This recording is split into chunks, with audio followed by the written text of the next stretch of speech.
If what I'm reading is true, Boston College football has an interesting slate of scheduled games coming up on their schedule.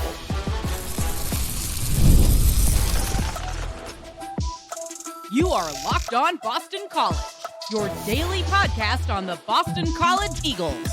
Part of the Locked On Podcast Network, your team every day.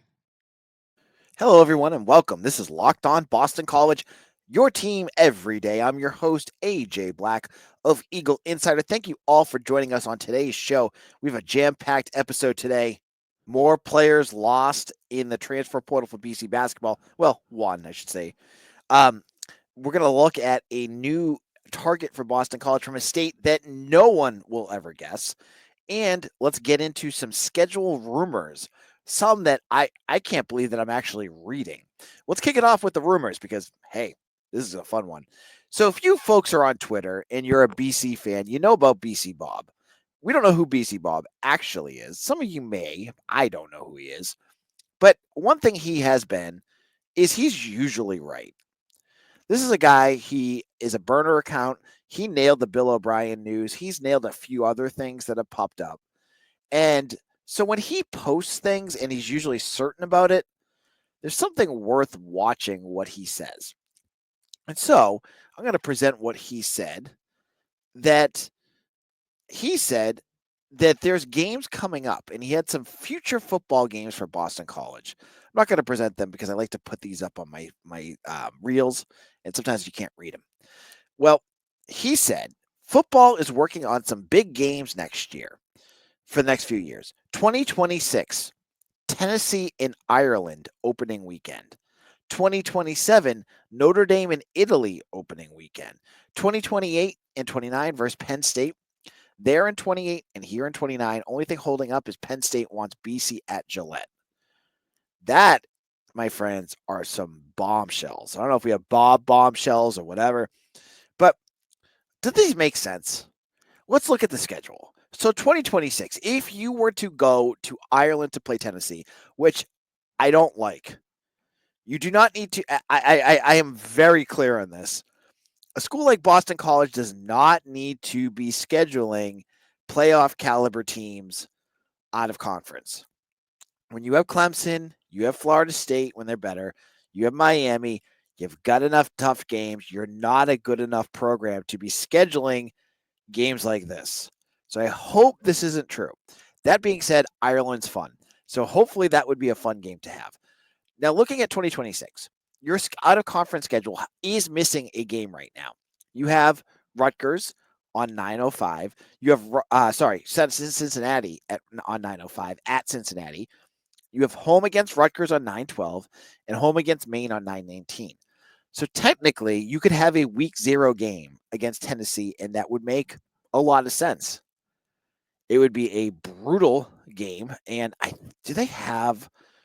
Yeah, because they put the schedule on. So additionally, out of conference that year, you would get your out of conference games aren't that bad. You get Florida State, you get Miami and SMU. I mean, that's tough. You don't get Clemson. That's good. But you're basically replacing Clemson with Tennessee. Now, BC has played Tennessee in the past. I don't think this is that big of a deal. I'm not that big of a fan of this. I'm gonna be completely honest with you. I do not want to see BC playing Tennessee. I just don't. There's other teams I would much rather see them playing than Tennessee. If this is true, again, take this with a grain of salt. This is not AJ breaking news here. This is AJ reacting to something that he saw online. So please do not go on and say AJ saw this. And if you're at BC, I don't need to hear about this. It's me just discussing something that I saw. Okay. Now, additionally, the year after that, this is the one that confused me the most, was BC Bob saying that we'd be playing in Italy against Notre Dame. I don't get this one. First of all, why are we playing in Italy? I mean, I guess that would be really unique. That would be a eye opener. But if you're going to play Notre Dame, why aren't you playing them in Ireland? That would be you get two programs. You got one with a French background and one with an Irish background. That would make a lot of sense to go play in Ireland, right? I mean, at least for BC to play there. But I don't get this one because there's a few things that make me think this one of all of them doesn't make it as much sense. Notre Dame has already scheduled out their games against BC moving forward for a while. Like we know BC's playing them up to 2035. They could easily switch one of these dates. You could move BC and Notre Dame, like they're playing them in 2028. You can move that date ahead or something like that. So it's not like that odd that that could happen. Um, but a second game, a second week zero game, it's just weird. I don't know. I don't like all these games that are all the way across the sea and stuff like that. Especially if you're giving up a home game for it. I mean, for the rich alumni out there, you may love this. And hey, rich alumni out there, if you love the idea of BC playing Notre Dame, holler at your boy. Send me over to Italy. I'll go over there. I'll post podcasts for you. I'll give you all my updates and everything, and you get to listen to me in front of the, I'll be up in front of the Leaning Tower of Pisa doing a Locked On BC. I'm here to do it. You gotta pay for my bills to go there because I can't afford that. But it would be unique. I just don't see it. Now, the last thing he said, I've heard before. I've heard this Penn State buzz before, and I think I've talked about it on this podcast. If I haven't, I apologize, but I've heard it. BC playing at Penn State in 2028 at Happy Valley and at home in 2029. Now, the only thing holding that up, I've heard this too, the Gillette stuff, that they want the game at Gillette. Makes sense. There's a ton of Penn State fans here. They're going to all want to go to this game. I think that of all these three makes the most sense. And I hate it too because I hate giving up a home game to go to Gillette. But I get it. I get it. And that's a tough game too. It's another playoff game. So if BC's really going to look at these three additions, like 2028, when you have those games, you already have a full schedule. So you'd be booting somebody out because you have New Hampshire, Army, Notre Dame, and BU. Who are you moving out? You could move out. Well, actually, what you could do, now I've thought about it in my brain, is you move Notre Dame to 2027, which you have an open spot that gives you your game in Italy. You move Penn State in 2028, and you have 2029 Penn State again, and you fill that spot. It all does work. It does make sense. And it just goes to, do I like it? I mean, if you want to play the big boys, I get that.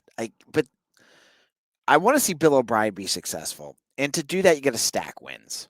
You got to be able to win games. If you start yourself up with really tough out of conference schedules, it's going to make things really tough. And yes, some fans like that. I am not the biggest fan. I'm not the biggest fan of adding out of conference playoff teams onto your schedule when you're Boston College, because you got to be realistic. You're Boston College. You're not Miami. You're not an SEC team. You don't have huge, resources that they have. And so to add these games, it's just like, you're just thinking to yourself, like, okay, maybe they could pull off an upset, but more likely you're just adding an immediate loss to your schedule and a cool trip. But I'm not up for cool trips. I'm up for wins. I like winning. Winning is what I want to see Boston College doing. And doing this just makes it that harder. But again, rumors. This is all rumors. I'm talking about this rumor because BC Bob is usually right. And I'm giving him credit because he's usually right. I haven't heard anything other than the Penn State stuff. But the other two things that he brought up would not surprise me. The Italy part would, because I don't know anything about Italy in terms of football, but playing in Ireland could happen. We'll have to talk more about it as we hear, and when BC Bob is probably right, we'll get into it. In our second segment, I want to get into recruiting. And BC offered a kid that I have never heard of a recruit from this state, but BC is going to have this one on for an official visit. He's got a big trip to come. And I don't know how long that flight is, but it's going to be a long one. We'll get into all of that in just a moment.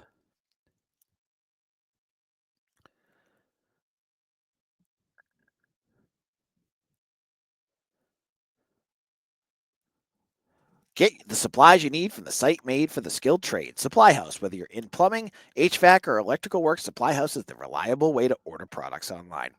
Their easy-to-use website is packed with helpful resources and the latest product info to help you get the job done right. Plus, with a complete inventory of over 200,000 parts from 400 plus brands, you'll find exactly what you need, delivered fast from coast to coast. Need help with an order? Supply House offers expert support and industry-leading service, so you'll always talk to a real person. And for trade pros looking for an extra edge, their free Trade Master program offers exclusive perks like a dedicated phone line, free shipping, and discounts on every order. Thousands of skilled professionals are already taking advantage. Now it's your turn. Join the Trade Master program today at supplyhouse.com/TM and start ordering plumbing, HVAC, and electrical supplies with just a few clicks. Plus, use promo code SH5 for 5% off your order. That's supplyhouse.com.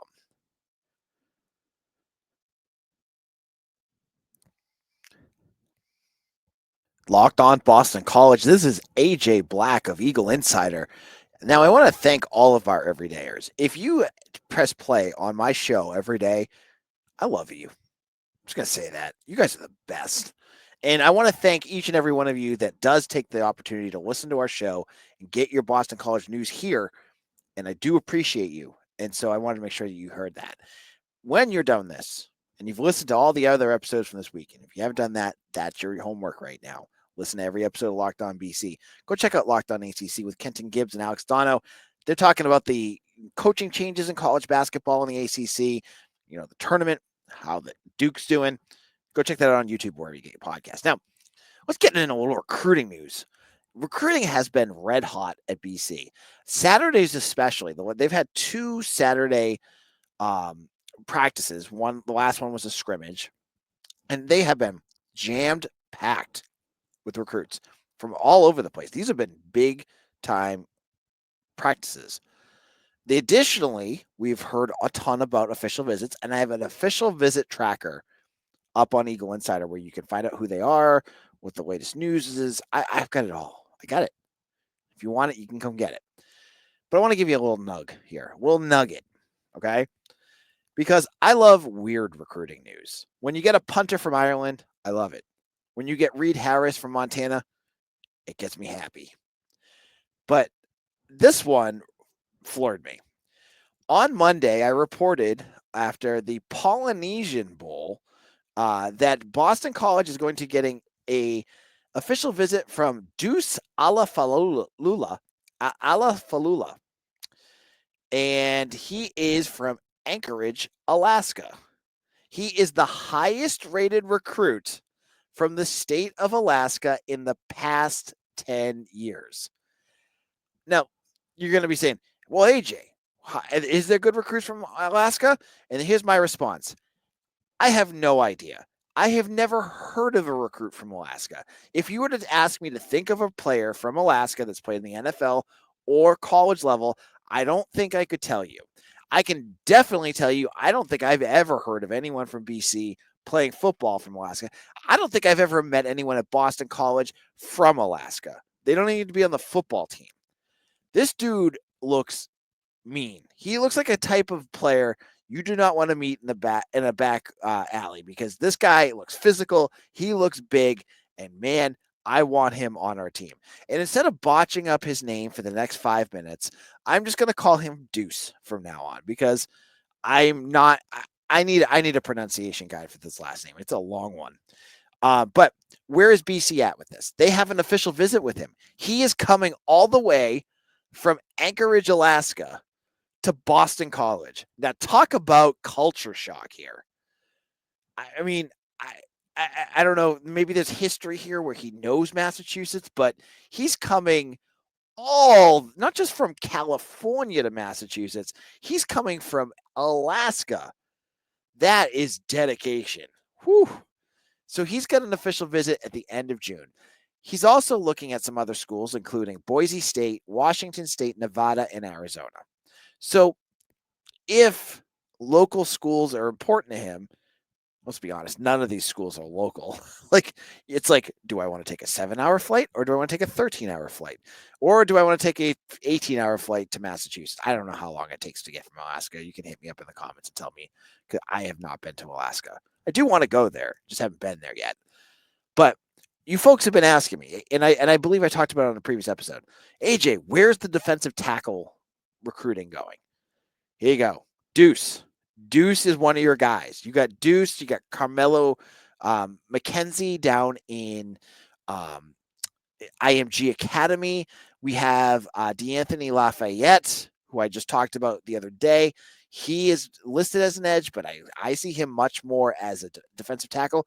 The regular defensive tackles are starting to come up, and to get a guy from Alaska, heck, let's make this the most diverse roster that you can think of. You'll have Reed Harris here from Montana, and you'll have him. You'll have, I mean, you're already circling the country, the world with Andy Quinn from Ireland, and you've got guys from Canada.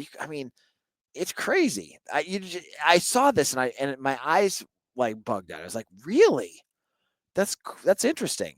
Like you see Hawaii. I mean, there's been good recruits from Hawaii. Yeah, Marcus Mariota, I think, was from Hawaii, right? They don't play at BC, but they're from Hawaii. I Alaska. I don't know people from Alaska, so this was just a really cool thing. He was one, and the second name that popped this week is a wide receiver, and his name is Messiah Mingo, which is a lot more fun to say. Messiah Mingo is from California. He goes to Sierra Canyon, who there's BC's gone after a couple of recruits from this school in the last couple of years, and every player that you hear of is like a track star who breaks school records and state records. Messiah Mingo, already has official visits set up for Arizona State and Minnesota as well. So BC, the way that recruiting has looked so far has been really heavy locally. Jonathan DiBiaso has done a lot, and Messiah Mingo is in California. I'm not sure. Dibbs does do California too. He does the southern, I believe it's the southern coast. He does Southern California as well. So he might be the one that's connected here. I don't know where Sierra Canyon is, but I think you're going to start seeing guys from all over the country. We have guys coming on official visits from Florida, Georgia, Oklahoma, Alaska, California, in more and more different cities and states, the Carolinas, Pennsylvania. They're all over the place now. So it's much less focused on the local recruits, because really it's Carter Gooden and Marky Walbridge, and that's it. That's all you have left for locals. And then it's elsewhere. So that's the official visit. Remember, official visits happen the last week of May and through June. And that it's going to be a crazy time, because a lot of these guys I'm talking about, especially guys later, many of them don't end up getting here because they already have committed. So we'll have to wait to see who pops early. For BC, you love to see guys getting here early, because then they can commit and you don't have to worry about other schools poaching them. But I wanted to bring up, there's a few new official visits. Saturday's probably going to be another big day for recruits. I'll have all the visitors lists up on Eagle Insider, so make sure you come check out that. Now, in our final segment of the day, let's get into basketball. Transfer portal madness is happening, and BC has their second player into the portal. I'll tell you who that is and why. I think this is actually probably a good move for BC. I'll get into why in just a moment. Ever check your bank account and wonder, where did all my money go? Between dining out, online shopping, and entertainment, it's easy to lose track. That's where Monarch Money comes in, your personal CFO, giving you full visibility and control over your finances. Monarch Money isn't just a budgeting app, it's a complete financial command center. You can track all your accounts, investments, and spending in one place. So just stop your managing your money and start building your wealth. When I started using Monarch, I realized how much I was spending on food delivery and going out to dinner. Now I budget smarter and I save more. Instead of juggling multiple apps, you can use Monarch to check your finances, track spending, and even plan long-term goals. That's important for me. So take control of your finances with Monarch Money. Use the code LockedOnCollege at monarchmoney.com for 50% off your first year. That's monarchmoney.com, code LockedOnCollege for half off your first year.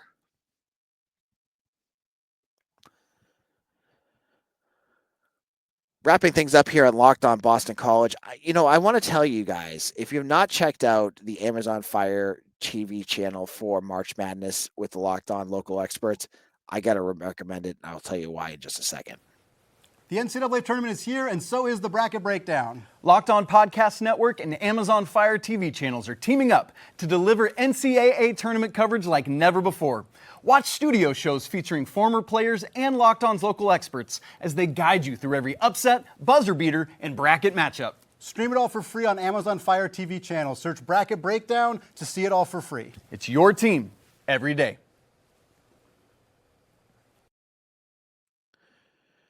I'm kind of jealous. I want to be on that, but I cover Boston College basketball, which is it's just a sad place. I feel like it's the Eeyore of college basketball. Well, on Tuesday, the second day of the transfer portal being open, Boston College lost their second player as Josh Beetle, after his first season with BC, entered the portal. Now, Beetle came over from Clemson and was a bit of a head scratcher when he came here because he was averaging like 2.5 points per game as like a junior. He was shooting like 20% from the floor. And you had lost all these players when Beetle came in. And I remember seeing him and I'm like, what am I missing here? Why are we losing Jaden Zachary and Claudel Harris and bringing in a guy who's, can't shoot outside and is like not really a scorer and hasn't been a scorer? Well, I wasn't missing much. And this is not to bash Josh Beetle, but what we saw on the stat sheets is kind of what we got. He wasn't much of a scorer. He struggled. Whew, did he struggle? With ball control. There was games where he would just get pressured and lose the ball constantly. And by the end of the season, he was, relegated to a much smaller role where he's, 11 points per game. 11 minutes per game. And, other players were getting a bigger opportunity. He had one more season left. And I kind of have my thoughts on and I've said this before, what Earl Grant has to do. Like, you can't run back what you did last year. You just can't. Like, you want to run back some of it. You want to run back like, Jaden Hastings, Fred Payne, Donald Hand, and then, I don't know what the budgeting is for NIL for this, but you need to be careful with what you're doing because you're probably spending good. I would imagine that Beetle got a decent chunk, and if he did, you need to be able to spend on somebody who can do more than what he was doing. Like, just being fair here. Like, he wasn't doing what you needed. So I'm not sure who they could get to replace him. But what I can say is, I think that those kinds of players aren't going to be that hard to find. Now, you look at the rest of the roster, and I got to say, the first thing I'm surprised after 48 hours that Donald Hand is still on the team. Because I just imagine, we're reading, I think it was Kevin Willard of Maryland saying the top players are already commanding like $2 to $3 million. So I'm looking at a guy like Hand who, was averaging like 16 points a game and going, why isn't there a Power 4 program that has more money? Why haven't they already poached him? But it's only 48 hours in. And I got my fingers crossed that BC can keep him because there isn't much optimism for next year, and that stinks. Already, we're not even finished this season, and there's a lot of folks are just, and rightfully so, pessimistic of the future of this program. But with Donald Hand here, it's a much different feel than if he isn't here. You're not going to find another Donald Hand in the transfer portal. You can find Josh Beetle. You can find Elijah Strong. My God, you can find both of them. You can find Luka Taves. You can find, guys that are improving on Chaz Kelly. You could do all of that, but you're not going to find Donald Hand in the portal. You're just not. Or you could, but you're not going to be able to afford him. So you got to keep him here. And so far, 48 hours in, we're okay. He hasn't said anything on Twitter. Like, I haven't seen I'm back or I'm entering the portal. So hopefully things are good so far. But you lost Beetle, and that gives you 2 transfer portal spots to work on. You got to do better than you did last year. You got to. I mean, Deion Brown was your big crowning jewel, and he had moments. I'm not going to bash Deion Brown, but it took a while. He looked really out of place for a while. He got better, much better by the end of the year, but that wasn't really great. And Fred McFarland, Roger McFarland. I don't know who Fred McFarland is. Why I keep bringing that name up. Roger McFarland, he struggled too, along with Beetle. So, we got to do better in the portal. That's the bottom line is, I don't know how they're going to do that. I don't know what their budget is. I don't know how they're going to be able to do this. We'll have to wait and see. On tomorrow's show, I will have Mitch on. We're not going to be able to talk about Pro Day because BC didn't release any of the Pro Day numbers. You're starting to see them leak out. But Mitch is going to have his talking points. I'm going to open the floor to Mitch for what he wants to talk about. We haven't had him on in a while, but he has been, following along, reading up on BC. I want to hear what he has to say. Get a different edge on this podcast for this week. So Mitch will be on tomorrow. Thank you all for following and listening. You guys put up with me every day, and I appreciate it. Follow me on Twitter at AJBlackT47. I can't wait to go to scrimmage this weekend. If you're there, you can probably find me. I'll probably wear my Locked On hat, so it's easy to find. Come over and say hi if you're a BC fan. And you're allowed there. So I think there's like Gridiron Club people who listen to this. I think they're the only ones allowed. Sorry. If you're not a fan, and if you're a fan, you're not allowed to go. But Gridiron Clubs and people like that sometimes can come. So thank you. Follow me on Twitter at AJBlack247. And I'll see you again tomorrow for another episode of Locked On Boston College, your team every day.